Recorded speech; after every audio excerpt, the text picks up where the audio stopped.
dapat natututo din yung mga tao sa pakikinig dyan sa mga vloggers na yan. Minsan na-entertain kasi tayo. And then Yeah. one of the strategies that they do, mumura-murahin nila yung mga tao. The Tulfo style. Mumura-murahin nila yung mga tao. Tatawa-tawa sila na kunwari nakakatawa yung sinabi. Pero pag hinimay mo talaga, pinrocess mo yung information na sinasabi nila, actually walang substance, nang lalait lang. Yeah. And that's a strategy to discredit people, ano? Pero yun nga po, yung challenge natin, dahil napakadaming impormasyon yung kumakalat, pakinggan yung mabuti at kailangan yung i-process. May argument ba? Meron bang factual information na pinipresent para i-counter yung mga argument na ina-address nila? Pero hindi naglalait lang, ad hominem, nagmumura. Diba? Marami yan. Kala mo, bongga na sila, sikat na sila, malakas na sila dahil malakas silang magmura. And that's the problem. Na-empower yung mga ganyang tao ng panahon ni Duterte na dapat itigil na yan. Diba? Minsan nilalagyan nila ng konting data or maraming data to confuse people into thinking that this is a well-researched argument. But if you will look closely, things do not necessarily add up, di ba? Yeah. O, an example, again, Sasot. Nakakatawa kasi tawa siya ng tawa dun sa isang episode niya. Pinagtatawanan niya yung 1.8 million daw na drug addict statistics sa Pilipinas. Sa percent ng dangerous drugs board kay Duterte nun. Tapos nagalit si Duterte, diba?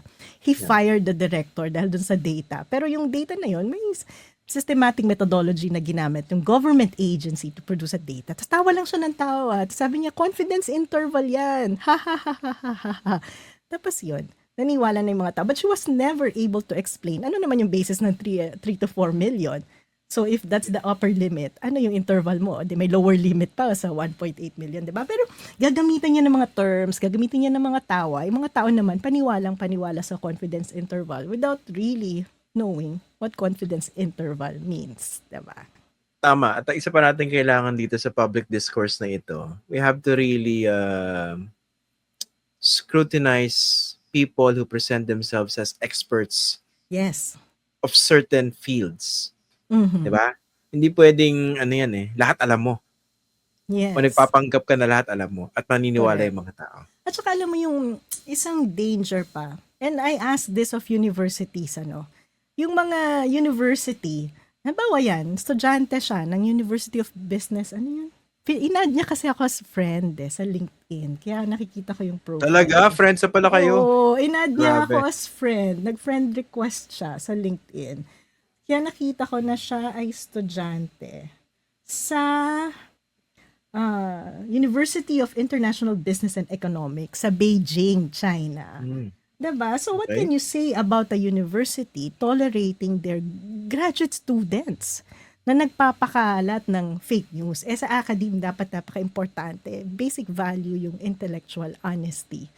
Paano kung meron kang intellectually dishonest student, diba? Oo nga. Alam mo It no, worries me. Oo nga, Prof. Shella, no? Balikan ko lang yung issue sa mga, di ba may binanggit ka kanina, teacher na ganun katindi yung pambabastos o pananakot, di ba? Yeah. Sa'yo. Actually, napansin ko rin yan. No? May mga, nasa-sense din ako mga ibang faculty, nakakilala ko. They are actually promoting the wrong values that they got during the previous administration. And a big part of me was thinking, paano ka napunta sa ganyang posisyon at ganyan ka mag-isip? May mali, no? Hindi ko sinasabing embrace mo lahat yung isang particular ideology, pero pag pinag-usapan natin yung mga issues against Duterte, malinaw yung tama at saka mali. Pero bakit namamayaning kanilang pagiging panatiko? Yeah. No? Yan ang sinisikap kong unawain Kasi sa mga chat group yan, di ba? Sa mga faculty. Nasa-sense ko ito mga DDS. Meron, di ba?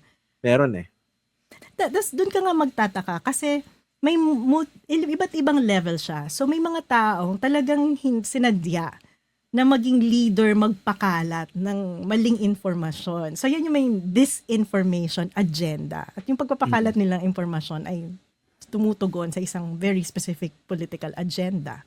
Halimbawa, yung pagsuporta na China yung may-ari ng West Philippine Sea, diba? So may mga taong, yun talaga intention, disinformation. Unfortunately, may mga Pilipino naman na nagiging biktima, yan yung misinformation.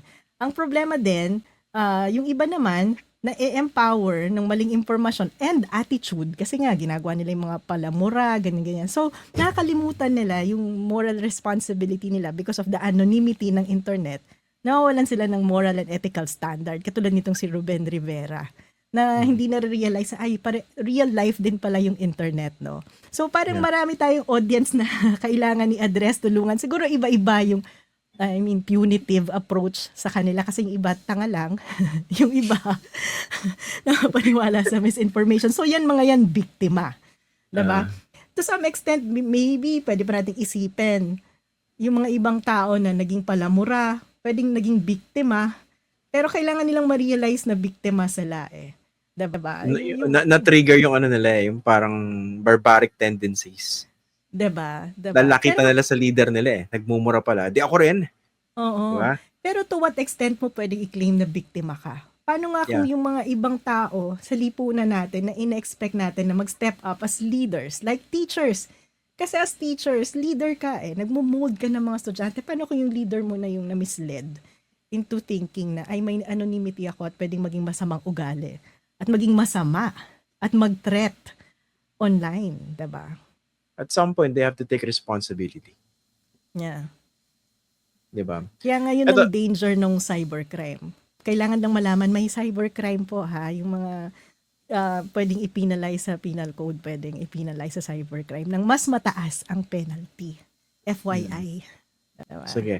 Ito pala, bilang huling tanong, no, Prof. Shelo, given your experience dito sa social media, dito sa podcasting, and engaging kasalanan people. mo yan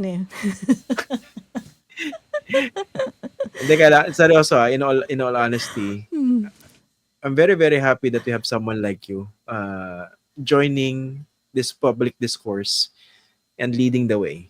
No? Marami kami natututuhan sa mga pinapaliwanag ni Prof. Shel. Importante yan. Pero nga, given your experience, ano bang nakikita mong parang effective ways to combat disinformation? Itong mga fake news na ito. Multiple levels kasi. Actually, yung pagpo-post ko online, gusto ko ma-empower yung mga tao na magsalita at harapin itong mga ibang tao para ma-realize nila kung ano yung maling ginagawa nila. Mag-engage tayo kasi dati parang let's take the high road.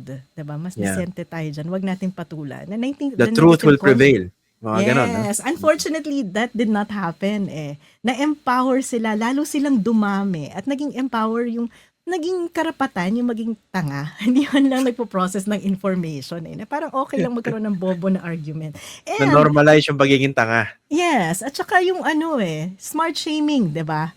Na kapag nagko-correct ka, kasalanan yan. Samantalang nung araw, di ba, pag nag-elect ka ng class president, usually ginagawa mong class president, yung valedictorian or yung first honors nyo. Hindi yung class clown. Di ba? Mas mataas pa yung standards natin ng mga kinder So yan, sa social media, all of us can have that responsibility na maging very rational, very critical sa pagpoproseso ng mga impormasyon. But at the same time, itong regulation ng social media, very, very important din yan. At kung ano yung extent na gagawing regulasyon ng Kongreso natin. Meron din akong sinusulong, sinasama ko na sana to sa Open Government Partnership Agenda, ang governance ng internet and social media.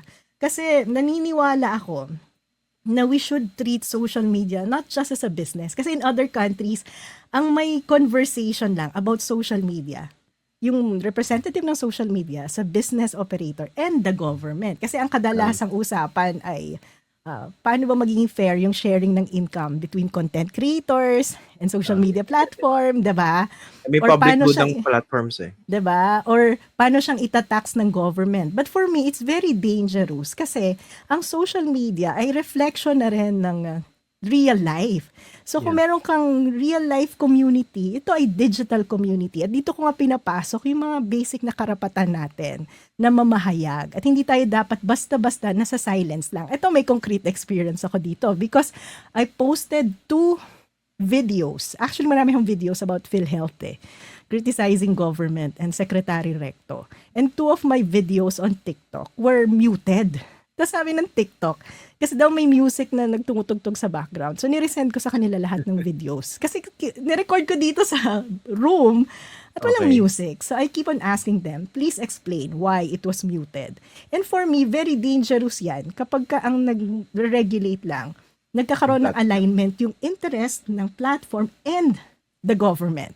And therefore, the government and the business sector will have the power to define ano ang public discourse. And that's very dangerous. So kung ititreat natin siya ngayon as a digital virtual community, dapat may role tayo as oversight sa regulation ng social media. At importante pa yung role natin bilang ordinary citizen. So yan na yung dinadala ko at the global level na conversation sana. Kasama na rin doon, of course, yung ating ethical responsibility to self-regulate and not be regulated by government. Pero iba pa rin yung, syempre, ibang usapin yung pag-commit ng crime.